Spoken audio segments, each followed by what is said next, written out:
అందరికీ నమస్కారం. ఈరోజు ఒక అద్భుతమైనటువంటి ప్రోగ్రామ్ ఆర్గనైజ్ చేశారు. ముఖ్యంగా మనీషా కల్చరల్ ఆర్గనైజేషన్ 30 years అయింది ఇప్పటివరకు అండ్ రెగ్యులర్గా ప్రోగ్రామ్ చేస్తున్నారు. అండ్ మనందరికీ తెలుసు జూన్ 4th అనేది మ్యూజిక్ లవర్స్ ఎవరు కూడా మర్చిపోలేనటువంటి ఒక రోజు అది. ఎందుకంటే SP Balasubrahmanyam legendary singer was born on this day. And of course మన మధ్యలో లేకపోయినప్పటికీ కూడా అతని పాటలు ఎవరు మర్చిపోలేరు. అండ్ రెగ్యులర్గా అతని కార్యక్రమాలు జరుగుతూనే ఉంటాయి. అండ్ ఈరోజు రవీంద్ర భారతిలో ఒక వండర్ఫుల్ ప్రోగ్రామ్ ఆర్గనైజ్ చేశారు ఈ మనీషా కల్చరల్ ఆర్గనైజేషన్ వాళ్ళు. మధుబాబు అఫ్కోర్స్ అతని యొక్క అభిమానే కాకుండా ఈ ప్రోగ్రామ్ చాలా చక్కగా నిర్వహించారు. అండ్ మధుబాబు అంటే ముఖ్యంగా గుర్తొచ్చేది ఎస్పి బాలసుబ్రహ్మణ్యం గారు ఒక సింగర్గానే. ఎందుకంటే ఆయన 30 years నుంచి ప్రోగ్రామ్స్ ఆర్గనైజ్ చేస్తున్నారు. 1994 నుండి స్టార్ట్ అయిందనే ఒక orchestra journey.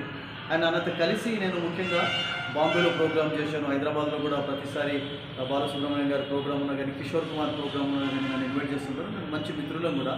And is a wonderful singer also. ఎందుకంటే అద్భుతంగా పాడతారు. బాలసుబ్రహ్మణ్యం గారి పాటలు చాలామంది పాడతారు. ఆఫ్కోర్స్ లక్షల మంది పాడేట్టు అన్నారు కానీ బట్ మధుబారు గారి వాయిస్లో ఒక స్పెషల్ అది ఉంది.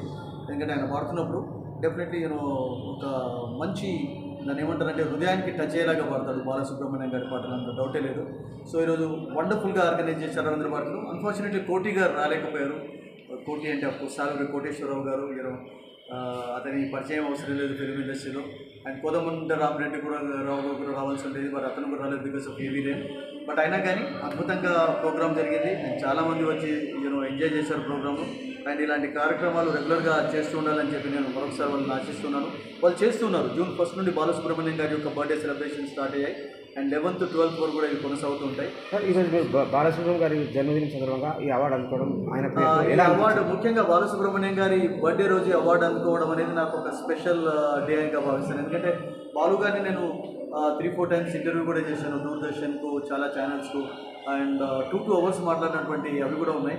అండ్ 2014లో నేను సెకండ్ టైం కలిసినప్పుడు I still remember PV Narasimha Rao గారి కుమారుడు పివి రాజేశ్వరరావు గారి ఇంట్లో ఒక స్టూడియో ఉండేది. ఆ స్టూడియోలో ఒక సాయిబాబా ఆల్బమ్ చేసేందుకు వచ్చినప్పుడు బాలు గారిని నేను ఫస్ట్ టైం కలిసాను. అండ్ అప్పుడు ఐ స్టిల్ రిమెంబర్ ఈ planted keys on my forehead. Actually ఇప్పటికీ ఆ ఫోటోగ్రాఫ్ కూడా నాకు ఉంది, స్పెషల్ దానిగా నేను పెట్టుకున్నాను.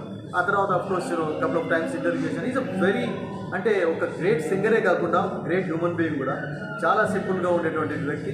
అండ్ ఆ మూమెంట్స్ ఎప్పుడు కూడా నేను లైఫ్లో మర్చిపోలేను. బికాస్ కలిసినప్పుడల్లా కూడా ఒక స్పెషల్ డేగా భావించేవాడిని. సార్ మీరు సింగింగ్ ఫీల్డ్లో కామెంటరీతో పాటు ఈ పాటలు కూడా నేను యాక్చువల్లీ నేను స్పోర్ట్స్ జర్నలిస్ట్ అండ్ కమెంటేటర్. ముఖ్యంగా I been freelancing for lot of channels. Actually నేను రెగ్యులర్గా కూడా స్పోర్ట్స్ జర్నలిస్ట్గా పనిచేశాను. నాగ్పూర్ టైమ్స్లో, లోక్మన్ టైమ్స్లో, ఇండియన్ ఎక్స్ప్రెస్లో. ఆ తర్వాత ESPNకు కరెస్పాండెంట్గా ఉన్నాను 2004 నుండి 11 వరకు. స్టార్ స్పోర్ట్స్ కూడా కరెస్పాండెంట్గా ఉన్నాను. నేను ఇప్పుడు దూరదర్శన్ అండ్ సోనీ స్పోర్ట్స్లో నేను ఫ్రీలాన్సర్గా కమెంటరీ చెప్తుంటాను. అండ్ ఇప్పుడు యూరో కప్ కూడా కమెంటరీ చెప్పడానికి వెళ్తున్నాను. జూన్ 14th నుంచి జర్మనీలో జరుగుతుంది. సోనీ తరఫున నేను కమెంటరీ చెప్తుంటాను. సింగర్గా నేను ముఖ్యంగా కిషోర్ కుమార్ గారి పాటలు ఎక్కువగా పాడతాను. కిషోర్ కుమార్ అంటే నాకు చిన్నప్పటి నుండి చాలా చాలా ఫేవరెట్ సింగర్ అతను. అండ్ తెలుగులో అఫ్కోర్స్ నేను పి సుశీల గారి కూడా చాలా ఇష్టపడతాను. బాలును అఫ్కోర్స్ అందరూ ఇష్టపడుతుంటారు because is also legendary singer. ఈ ఫీల్డ్లో సింగింగ్ ఫీల్డ్లో మీరు ఎన్ని సంవత్సరాలు ఉన్నారు? మీ ఫ్యామిలీ బ్యాక్గ్రౌండ్ కూడా ఎవరైనా ఉన్నారా? I'm actually from a very small town. Manthani అని మీరు పేరు వినుంటారు. ఇప్పుడు శ్రీధరబాబు గారు అక్కడి నుంచే వచ్చారు ఐటీ మినిస్టర్గా. అండ్ శ్రీధరబాబు గారు కూడా నా మంచి మిత్రుడు.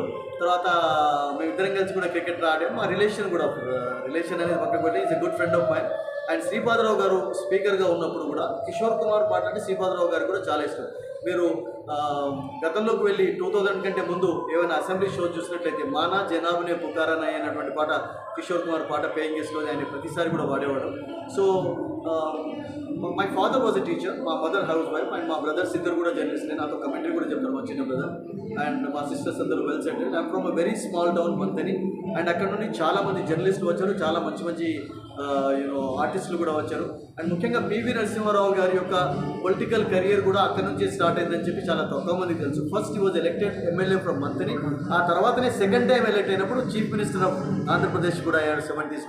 And we all know the history, rest is the history. తర్వాత ప్రైమ్ మినిస్టర్ ఆఫ్ ఇండియా కూడా అయినారు. Manisha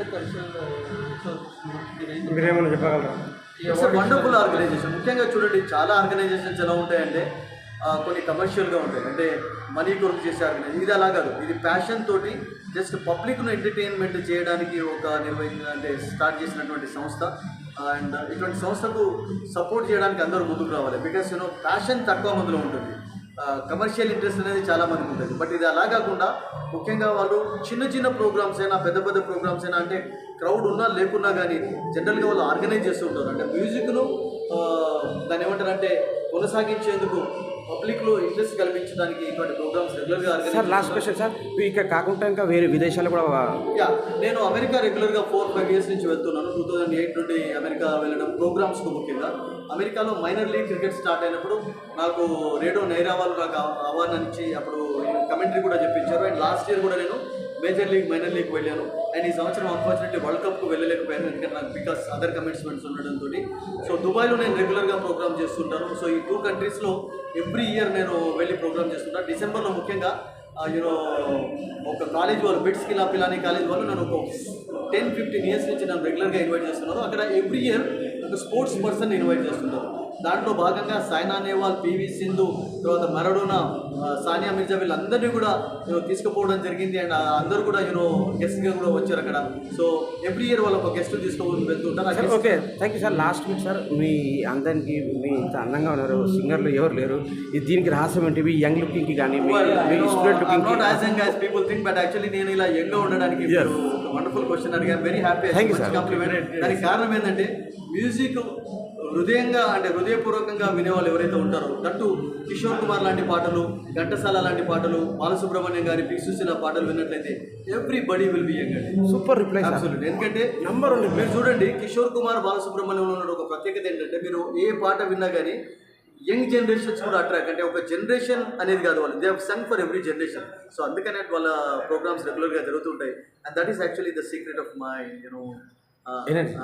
energy. That is the secret of my agility. Actually thank you sir. ఇలా యాక్టివ్గా ఉండడానికి అదే కారణం. స్పోర్ట్స్ మా నంబర్ ఇస్తాం, మళ్ళీ పిలిపించి ఇంట్లో ప్రెస్ మీట్ పెట్టండి. షూర్. ఇంకా